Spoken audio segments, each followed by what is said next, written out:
अस्सलाम वालेकुम dear students.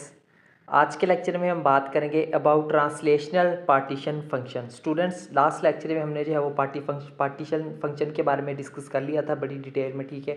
उसमें हमने जो है वो उसकी फैक्टराइजेशन की थी कुछ 4 फंक्शंस में, ठीक है, जिसमें हमारे पास ट्रांसलेशनल पार्टी फंक्शन था, उसके बाद जो वाइब्रेशनल ट्रांसलेशनल फंक्शन था, ठीक है, इलेक्ट्रॉनिक पार्टीशन फंक्शन था, ट्रांसलेशनल था, वाइब्रेशनल था, ठीक है, और रोटेशनल पार्टीशन फंक्शन था, ठीक है। वो 4 हमने जो है वो पार्टीशन फंक्शन को 4 हिस्सों में जो है हमने उसको उसकी फैक्टराइजेशन की थी। तो आज उनमें जो सबसे पहला है ना वो है हमारे पास ट्रांसलेशनल पार्टीशन फंक्शन। तो इसको डिटेल में डिस्कस करते हैं कि ये क्या होता है, ठीक है। स्टार्ट करेंगे यहाँ से इसकी डेफिनेशन के साथ। सो यहाँ से शुरू करते हैं। The translational partition function Z T is defined as, Z T से इसको हम जो है वो हम डोनेट करते हैं। इसकी जो मैथमेटिकल डेफिनेशन है वो क्या है, ये वाली, यानी कि जेड टी बराबर है हमारे पास integral G T into raise to the power E minus E T over W T, ठीक है। तो ये जो है वो हमने लास्ट लेक्चर के अंदर हमने इसकी जो है फैक्टराइजेशन है हमने इसकी ये जो है वो इसकी क्या है डेफिनेशन है मैथमेटिकल, ठीक है। The translational energy levels are non degenerate. हम जानते हैं कि जो ट्रांसलेशनल एनर्जी लेवल्स होते हैं वो हमारे पास क्या होते हैं, नॉन डीजनरेट होते हैं, ठीक है। सो हम कह सकते हैं यहाँ पे जी ऑफ टी हमारे पास बराबर किसके है, 1 के बराबर होता है, ठीक है। तो यहाँ पे जो है वो इसकी जगह पे क्या आ जाएगा, 1 आ जाएगा। तो ये जो है वो यहाँ पे हमारे पास इक्वेशन क्या रह जाएगी, पीछे सिर्फ ई के अकॉर्डिंग रह जाएगी, ठीक है। इसको हम क्या देते हैं, इक्वेशन नंबर 1 का नाम दे देते हैं। आगे देखते हैं the translational energy for a particle moving in a rectangular box of dimension A B C obtained for a particle moving in a rectangular solving Schrodinger wave equation, ठीक है। तो हम क्या करते हैं जी, अब देखें यहाँ पे जैसे कि जो ट्रांसलेशनल एनर्जी है किसी भी एक पार्टिकल के लिए जो कि मूव कर रहा होता है एक रेक्टेंगुलर बॉक्स में ऑफ डायमेंशन, जिसकी डायमेंशंस होती हैं ए बी सी, और उसको हम ऑब्टेन करते हैं, ठीक है, by solving Schrodinger wave equation.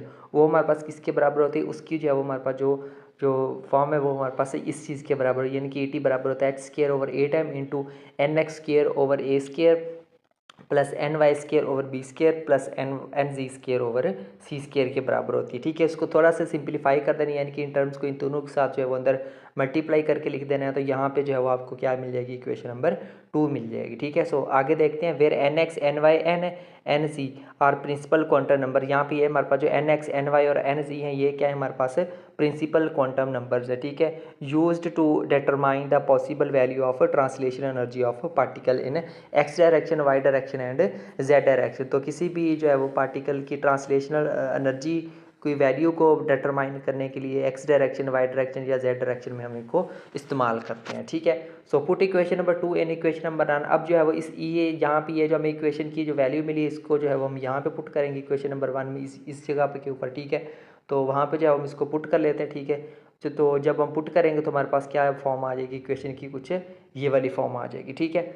So next जो है वो हमने जस्ट ये जो इंटेग्रल है हमने क्या करना है, इन तमाम फंक्शंस का जो हमने सेपरेट सेपरेट बेस, लेकिन सबका जो है वो हमने सेपरेट सेपरेट उनके जो है वो समेशन फॉर्म में उन सबको हमने लिख लेना है, ठीक है। ये लिख लिया या, और इसी तरह से अब जब थोड़ा सा हम गौर करेंगे तो ये जो पहला फंक्शन है ये हमारे पास देखिए किसके बराबर, अब ये एक्स के लिहाज से तो ये किसके बराबर होगा, जेड एक्स के। सेम एज इज ये जो सेकंड फंक्शन है ये वाई के लिहाज से है तो जेड वाई के, और जो थर्ड फंक्शन है वो क्या होगा हमारे पास जेड जेड के लिहाज से आ जाएगा। तो इसको हम क्या देते हैं, इक्वेशन नंबर 3 का नाम दे देते हैं। सो आगे जी partition function for X direction motion. तो एक्स डायरेक्शन मोशन के लिए हमारे पार्टीशन फंक्शन क्या मिला, ये मिल गया, ठीक है। इसको हमने ड्राइव भी कर लिया। सो आ गया जी, translation energy levels are so closely spaced. हमारे पास जो ट्रांसलेशन एनर्जी लेवल्स होते हैं ना वो इतने ज़्यादा क्लोजली स्पेस्ड होते हैं कि फिर क्या होता है, that energy may be taken to be continuous, ठीक है। तो जो एनर्जी है ना उसको हम एज अ कंटिन्यूस जो है हम उसको ले सकते हैं, ठीक है। तो उस फॉर्म इस केस के अंदर हमारे पास जो है वो कुछ ये है हमारे पास इंटेग्रल फॉर्म आ जाएगी इसकी, ठीक है।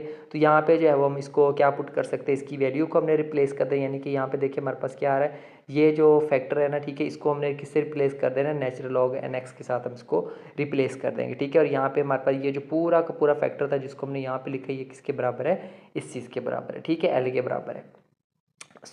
आगे जी यूज़ स्टैंडर्ड इंटेग्रल, ठीक है। स्टैंडर्ड इंटेग्रल फॉर्म जो है वो हम इसकी अब हम जानते हैं कि अब ये जो हमारे पास जो एक इंटेग्रल है, इसको अगर हम स्टैंडर्ड इंटेग्रल की मदद से अगर हम सॉल्व करें, स्टैंडर्ड एंगल जो है वो एक फार्मूला होता है इसमें, ठीक है। तो उसके बाद हमें जो फाइनल आंसर मिलेगा वो ये मिलेगा, ठीक है। तो इस इंटेग्रल की जगह पर हमने इसकी जो फाइनल कैलकुलेशन है वो हमने डायरेक्ट लिख देनी, इसको आपने स्टेप वाइज कैलकुलेट नहीं करना, ठीक है। इसको जो हम थोड़ा सा चेंज करके लिखे तो जो इसको हम जो है वो इस फॉर्म में भी हम इसको लिख सकते हैं, ठीक है स्टूडेंट। तो ये थे, इसको हम कह देते हैं क्वेश्चन नंबर 4। आगे देखते हैं मजीद, यहाँ से देखें, ठीक है। Similarly partition function for Y direction, same S T, जैसे हमने ये जेड एक्स के लिहाज से देखा, सेम एस टी जो हम वाई डायरेक्शन में जेड वाई के लिहाज से भी कैलकुलेट कर सकते हैं, इसको हम क्वेश्चन नंबर 5 कह देते हैं। और सेम एस टी जो हम जेड डायरेक्शन के लिहाज से भी सॉल्व कर सकते हैं, तो ये आ जाएगा, इसको हम कह देते हैं क्वेश्चन नंबर 6 का नाम दे देते हैं, ठीक है। Put equation number 4, 5 and equation 6 in equation 3। तो हम क्या करते हैं, इस इक्वेशन को, इक्वेशन नंबर 5 को और इक्वेशन नंबर यानी कि जेड एक्स, जेड वाई और यहाँ पे जो है वो जेड जेड, इन तीनों की वैल्यूज़ को हमने पुट कर देना है इक्वेशन नंबर 3 के अंदर पुट कर देना है, यहाँ पे इन तीनों की जगह पे वैल्यूज़ को पुट कर देना है, ठीक है। जब हम इन तीनों की जगह पे इन वैल्यूज़ को पुट कर देंगे तो हमारे पास जो है वो इक्वेशन क्या आ जाएगी, हमारे पास इक्वेशन बन जाएगी कुछ ये वाली फॉर्म बन जाएगी, ठीक है। इसको जो है वो अब जो है हम सेपरेट करके लिख सकते हैं, ठीक है। ये जो है उसको हमने आपने थोड़ा सा इसको सिंप्लीफाई कर देना है, ठीक है। सिंप्लीफाई कैसे करना है, ठीक है। इनको जो देखें, इन सब की जो बेस है तो पावर्स आपस में क्या हो गई, ऐड हो गई, ठीक है। 3/2 आ गया हमारे पास। नेक्स्ट जो है वो ये और ये जो टर्म्स है हमारे पास, ठीक है, ये टर्म्स है तीनों, ये आपस में जो है वो मल्टीप्लाई होकर हमारे पास ये आ गई ABC/H³ की फॉर्म में आ गई, ठीक है। अब ABC हमारे पास इसका क्योंकि वॉल्यूम में उसको हमने जो है वो V के इक्वल लिख लेना है, ठीक है। तो यहाँ पे जो है इसको जो है हम इसके अंदर भी लिख सकते हैं, तो ये आ जाएगा आपके पास, ठीक है। तो इसको वाइंड अप करते हैं। This is rotational partition function where V is volume of the rectangular box, ठीक है। तो ये जो है वो हमारे पास क्या है, रोटेशनल पार्टीशन फंक्शन है, ठीक है स्टूडेंट। तो ये था हमारा आज का लेक्चर, जिसके अंदर जो है वो हमने रोटेशनल पार्टीशन फंक्शन को डिस्कस किया है। उम्मीद करता हूँ आपको आज का लेक्चर भी अच्छे से क्लियर हो गया होगा। नेक्स्ट लेक्चर में हम बात करेंगे वाइब्रेशनल पार्टीशन फंक्शन की। तब तक के लिए टेक केयर एंड अल्लाह हाफिज़।